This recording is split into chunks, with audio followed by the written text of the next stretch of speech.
मित्र हो नमस्कार। आपले चॅनलमध्ये मी सहर्ष स्वागत करतो। मित्रांनो, आपण जसं मागील काही दिवसांपासून सोशल मीडिया हँडल जसे व्हॉट्सअपवर फेसबुकवर काही लोकांनी मागणी केली की ॲट्रॉसिटी ॲक्ट हा रद्द केला पाहिजे।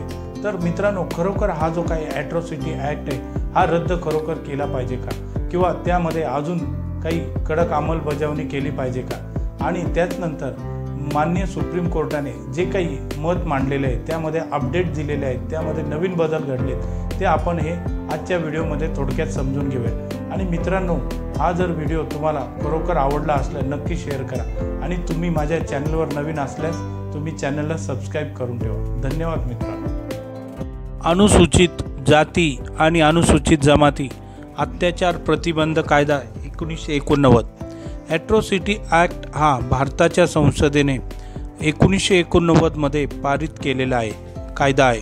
हा कायदा अनुसूचित जाती जमातीवर अत्याचारास प्रतिबंध करतो। यामध्ये कोणकोणते कृत्य केल्याने ह्या कायद्याअंतर्गत गुन्हा ठरवला जातो ते आपण थोडक्यात समजून घेऊया।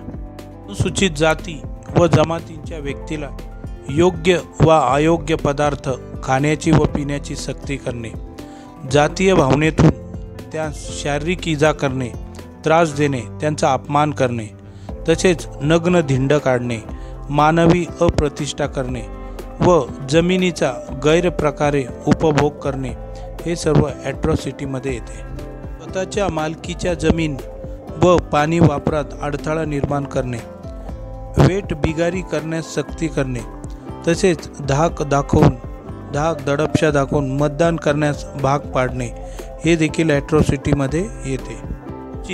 अनुसूचित जाती व जमातींच्या व्यक्तींच्या विरोधात खोटे गुन्हे दाखल करणे, त्याचप्रमाणे लोकसेवकास खोटी माहिती पुरवणे, सार्वजनिक ठिकाणी त्यांचा अपमान करणे, तसेच प्रार्थनास्थळे, नदी, विहीर, पानवटे अशा सार्वजनिक ठिकाणी त्यांस प्रवेश नाकारणे हे ॲट्रॉसिटी कायद्याअंतर्गत येते।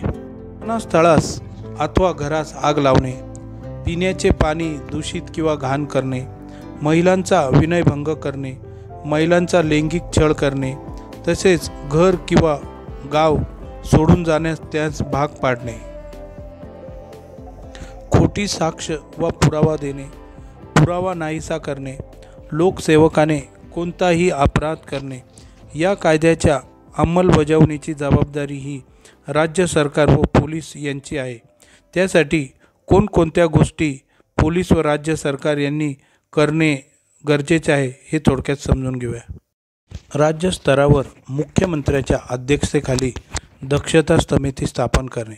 जी दक्षता समिती आहे त्या समितीने वर्षातून 2दा बैठका घेऊन जाती अत्याचारांच्या प्रकरणाचा आढावा घेणे, त्याचप्रमाणे जाती अत्याचाराचे खटले चालवणाऱ्या विशेष सरकारी वकील यांच्या कामगिरीचा दर 3 महिन्यांनी आढावा घेणे, राज्यातील जाती अत्याचार व त्यास प्रतिबंध करण्यासाठी करण्यात आलेल्या कारवाईचा प्रत्येक वर्षाच्या 31 मार्चपर्यंत केंद्र सरकारला अहवाल सादर करणे, जाती अत्याचारांचे खटले चालविण्यासाठी विशेष न्यायालयाची स्थापना करणे, त्याचप्रमाणे विशेष सरकारी वकिलांची नेमणूक करणे हे देखील क्रमप्राप्त आहे।